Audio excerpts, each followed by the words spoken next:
Well, I want to talk to you today about why that's the case that we seem to always revert to food, especially if you've been on a restricted diet, following it for some time, and now you're finding that you've fallen off.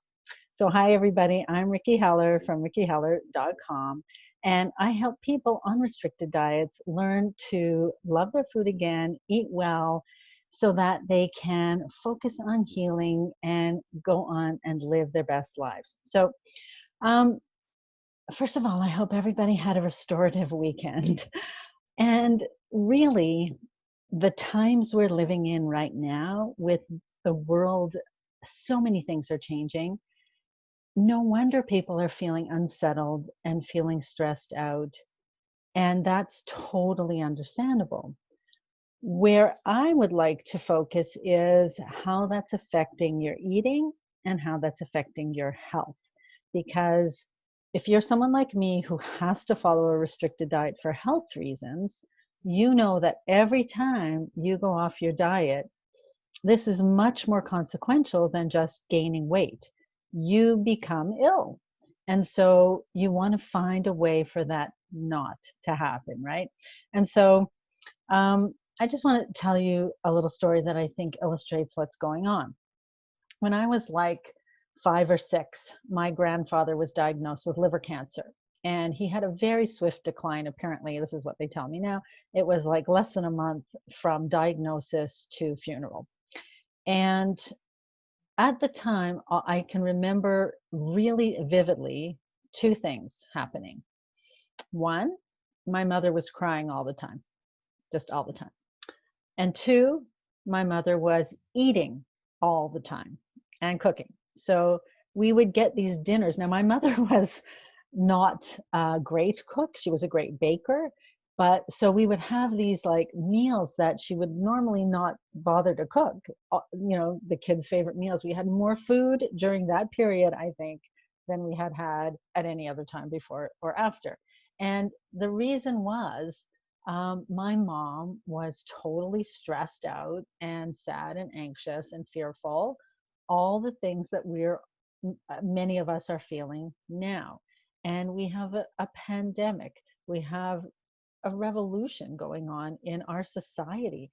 Everything's in upheaval. And whether you are on, whether this is something ideologically you agree with or don't agree with, that's actually irrelevant for this discussion because it's causing you stress no matter what your beliefs are around it, right? Whether you think COVID is nothing worse than the flu or whether you think it's a deadly disease and we should all be protected all the time.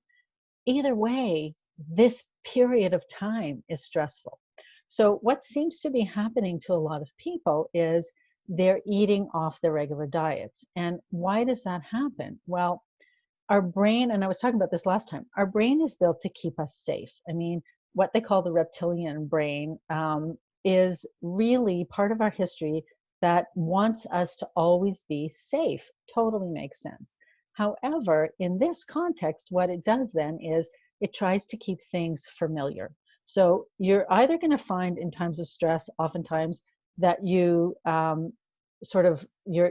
dig in your heels and you don't want anything to change because that's too stressful, right? Or you go for the familiar because that's another way of telling your brain that nothing's different, that nothing has changed. And so for those of us who come from backgrounds of overeating or eating the wrong kinds of foods and now are on restricted diets, what we tend to be pulled towards when we're stressed out are all of those old familiar foods. So as an example, I grew up eating a lot of junk food. Like I said, my mom didn't often cook. That was the anomaly. And we kids ended up eating junk. Like we just ate what she was working. She was off working. We were home alone. We'd come home from school. We would just eat whatever we wanted and we would have junk food in the house. So my favorite foods were things like, and if you guys are in the States, these might not be familiar to you, but like Mae West cakes, which are like, let's just say they're Twinkies with vanilla cake and vanilla cream inside, or chocolate or ice cream or potato chips or any of the kind of junk foods that most people eat. So now, even though I've never technically cheated on my diet, so I have never had sugar, I'm on a Candida diet, which doesn't allow sugar, doesn't allow gluten. I don't eat any highly allergenic foods, vinegars, blah, blah, blah. I still don't eat any of those things. However, when I'm dealing with stress, I still crave those things. And so I might go for the sugar-free brownies that I make myself, or as I was talking about last time, ice cream. And the reason for that is because your brain is seeking familiarity. So if you think about, and if you're someone who's been finding that you've fallen off your diet, your healthy diet lately, think for a second about what were the foods that as a kid you loved the most, and have you been drawn more to them these days? Or are those the things that you tend to be breaking your diet with? Are they comfort foods that you would have eaten before? Are they things that growing up or maybe in your youth were that you associate with good times? That's really what your brain's trying to do. It's trying to tell you everything's okay. You know, you're back in that era when you didn't have responsibility as a kid, or you're going to get the comforts that you got as a kid. And so once you understand how that connection is made, that's when you can actually begin to work on changing it. And there are all kinds of things we can do nowadays with the whole science of neuroplasticity, which just means the plasticity of the brain. Our brain is capable of change over the years. We used to think that your brain was set by age 5 and it never changed again. And they used to think, for instance, that if somebody had a stroke, they couldn't reverse that damage or they couldn't repair that damage. Now we know that the brain is a dynamic, living, changing organ, just like so many of our other parts of our bodies, and that you can actually change the brain at any age.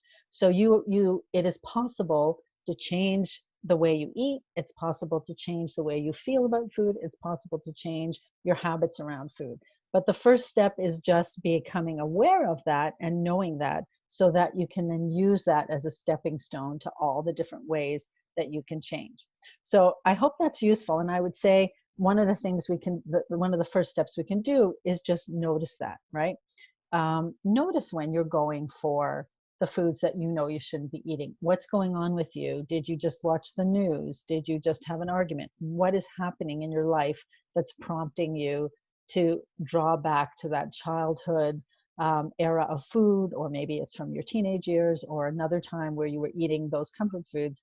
What happened that prompted that? And then ask yourself, is it the feeling of wanting to go back there, or is it that you really want the food? And just notice it. That's really the first step.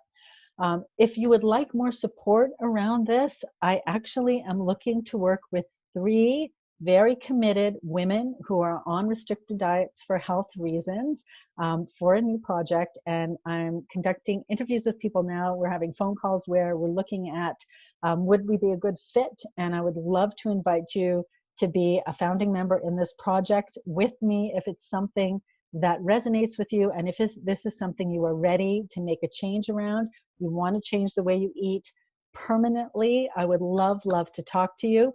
So you can just set up a free clarity call with me. It's going to be a call where we talk about what your challenges are around your diet, and really just to see if this is something that might be of interest to both of us to work together. So if that's something that resonates with you, just go to rickiheller.com/clarity, CLARITY. I would love to chat and find out more about you and see if it might be a good fit. All right, everybody, I hope you are having a good start to your week so far, and I will see you again next time. Take care.